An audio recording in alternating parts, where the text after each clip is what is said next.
so keep me going. I wake up every morning. To know yourself is the greatest gift you can give yourself, truly. We all spend so much time with other people and other things in life, but we never invest any time in getting to know ourselves. When someone wants to meet with you and catch up with you for coffee or drink, you'll make time for them. When was the last time you made time for yourself? How would you know what you want in life if you don't even spend time to get to know yourself? If you have a business, you would spend time to get to know the client, find out what the client wants in order to provide the best service for the client, right? So if you really want to understand what you want in life, if you want to know what you want or what your purpose in life is, you have to spend time with yourself. You have to learn how to concentrate.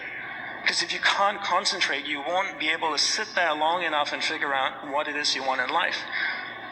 And once you know what you want in life, you take that power of concentration and that finite amount of energy and you focus it into what you want, and that will start to manifest in life. And the byproduct of that is happiness. When you ask most people what you want in life, most people's response is happiness. Happiness shouldn't be pursued. Happiness ensues. It comes as a byproduct of living a certain way. People don't want to spend time with themselves to figure out what they want because it forces you to be held accountable. It's much easier to be told what to do and then complain that the other person didn't make the right call when the decision doesn't work out. It's a lot harder to figure out what you want, recognize that you're still far away from accomplishing your goals, and then take the personal responsibility to make it happen. Until you do, until you figure out what it is that you want and own it, you'll never truly be happy, but you'll always have someone else to blame. It's time to decide what you actually want. So one of the most common questions that I get asked when people read your one word is they write into me and they say, "Hey, Evan, what do you think about my one word? I think it could be this. I think it could be this. What do you think, Evan? You wrote the book. What do you think?" I can't answer that question. This is a journey into self-discovery. Nobody around you can answer that question because they only see one side of you. I even have a page in a book that talks about spend less time talking to other people and more time with yourself, because for some reason we default to saying, "Hey, what do you think? What do you think? What do you think?" As if we're looking for permission to be ourselves. We're looking for somebody else's approval to say, "It's okay to be you. Yes, I believe in you. Go." You need to learn to stop seeking that approval. You need to learn to stop seeking other people's permission to be you. And that's difficult. That means you need to own your life. That means you have to take responsibility and accountability for where you are. That if you haven't hit your goals yet, that it's nobody else's fault. That it's not my fault if you can't find your one word. That it's not your friend's fault if they haven't given you the right guidance. That it's not your boss's fault if they haven't made the right decision for you. That if you are not where you want to be in your life, that it's your fault. And that sucks, taking that personal accountability, but it's also awesome. It's amazing because now you're the one in control.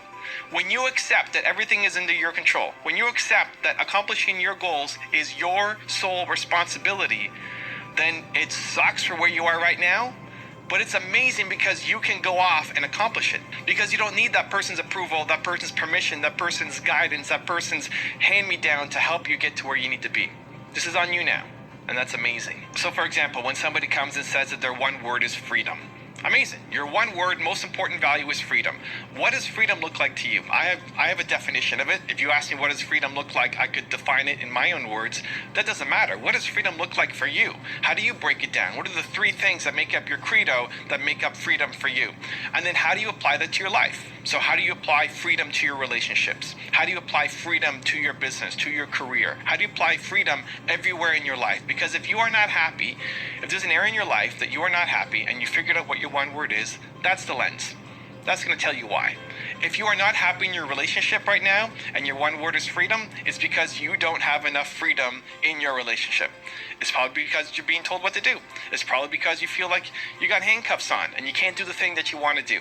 However you define freedom though, that's going to be the path through to solving all the major problems in your life wherever you are not happy. And the same thing applies to your business. The same thing applies to your relationships and your career. The same thing applies to every single aspect of your life.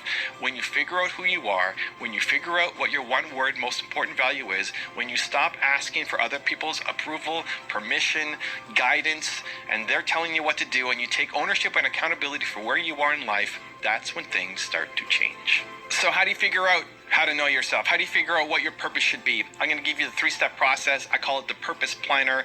And through these exercises, if you take them seriously and write them down and spend 5 minutes figuring this stuff out, you are set up for life. I think it's a worthwhile exercise. I hope you'll do it with me. Let's go. Step number 1 is find your who. You have to figure out what your who is, and that's your one word most important core value. You can go through the book, there's exercises there, but think about what is your most important core value, who you have always been and who you always will be, the rock that you stand on. Doesn't matter necessarily what you're doing yet, doesn't matter your activities yet, it's you on a human value basis. I think every human being has a single most important core value that everything else flows through. So if you had to define yourself in one word, the thing that means the most to you, what would that be? Figure out your who. Step number 2 is figure out your why. What's your why? Why do you do what you do? I believe that your purpose comes from your pain. That the thing that you are doing, the thing that brings you the most satisfaction in life, the thing that fills your soul up, comes from actually the deepest pain in your life. So why do I love helping entrepreneurs? Because I struggle so much as an entrepreneur. Because if you ask me, when did I feel the most worthless in my life? It was when I was starting up my first business. When I was 19 years old, I was making $300 a month. I was barely able to survive. I told my business partner that I quit. Meanwhile, I'm telling my friends that I can't hang out with them because I'm living the entrepreneur life. Meanwhile, I can't afford the $20 to go out for pizza and beer. Like I felt worthless. And so ask yourself, when did you feel the most worthless in your life? Because I believe that humans are built to serve. And the more that you figure out what your most painful moment in your life was, the best way that you can serve is to help other people avoid that same fate. To help other people who are going through that thing that you went through and give them a little bit of guidance, give them a little support, give them a little belief. Your purpose comes from your pain. That is your why, and it's your most important step number 2. Step number 3 is figure out your how. So we have our who, we have our why, now it's our how. For me, my who is my one word, believe. My why is the pain that I went through as an entrepreneur, so I want to help other entrepreneurs. But how do I do it? How do you do the thing that you are meant to go off and do? For me, helping entrepreneurs, there's a lot of ways I could do it. There's a lot of ways that I could do it. If your internet goes down, I could come over to your house or your basement or your garage and help you set up your internet, and then you're back online and now you're off running your business. And I'll feel great about the result. I'll feel great that now you are back online and able to go sell your products and services. Awesome. I don't like the process. I don't like the how. I don't want to have to come and troubleshoot and log into your computer and call technical support with your internet provider. I don't want to do that stuff. And so it's really important. This is where a lot of entrepreneurs fall down. You enjoy the result. You enjoy the result of your work because it's tied to your pain, right? You figured out your why. You've enjoyed the result, but you don't enjoy the process. You don't enjoy the process of getting to the result. And the most successful people in the world, they enjoy the process. They love playing the game, not just the results of the game. And so what I want you to do is write down a list of all the things that you have done that you felt great about the result, to tie into your passion, right? To tie into your why. For me, helping entrepreneurs, I would make a list of all the different ways that I have helped entrepreneurs that I felt great about the result. So you make a list, 10, 15, 20 deep of all the things you've done that you felt great about the result. Then look at that list. This is where the how comes in. Look at that list and ask yourself, which of these did I actually enjoy the process of doing and not just the result? I enjoyed the result and I enjoyed the process. That's your how. That's what you're meant to do for the rest of your life. So that's the purpose planner. That's a 3-step process. Figure out your who, figure out your why, figure out your how. I think is one of the most important exercises that you can ever do in your life. And going through it will give you a ton of extra clarity so that you can know yourself and plan a better future for the decades left on your life to go out and have a major impact. Now I've got a really special bonus clip for you that I think you're going to enjoy. But before that, question of the day, I want to know, what is your one word and how has it changed your actions? Let me know. Put it in the comments below. A lot of times people are sort of like, these are the 7 habits of highly creative people. They do this. They get up early in the morning. They write 800 words a day. And you're like, ooh, that's what I need to do, and then I will be highly creative. No. What I found, and I think it's just irrefutably true, is that there is no magic one-size-fits-all solution when it comes to habits or happiness or anything. And then we always have to begin by saying, like, what's true for us. So you might say, oh, I get up at 5 a.m. and write, and my 5 to 7 a.m. is, it's quiet, my mind is fresh, I just done my meditation. It's like amazing. This is what everybody should do. But it's like, well, some people are night people, and they're not at their most creative until 4 p.m.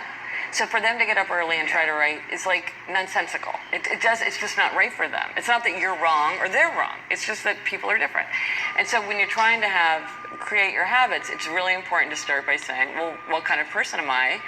What's true about me, and like another thing that comes up is simplicity lovers and abundance lovers.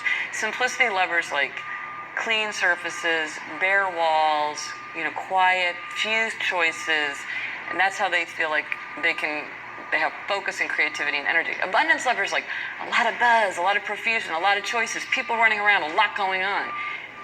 There's nothing wrong with that either. And a lot of times people are like, if you're going to be creative, you have to clean up your desk. No, it's not necessarily true. And I'm sure you've seen the amazing book, Mason Curry's book, Daily Rituals, which is all about the habits of the super, super genius people.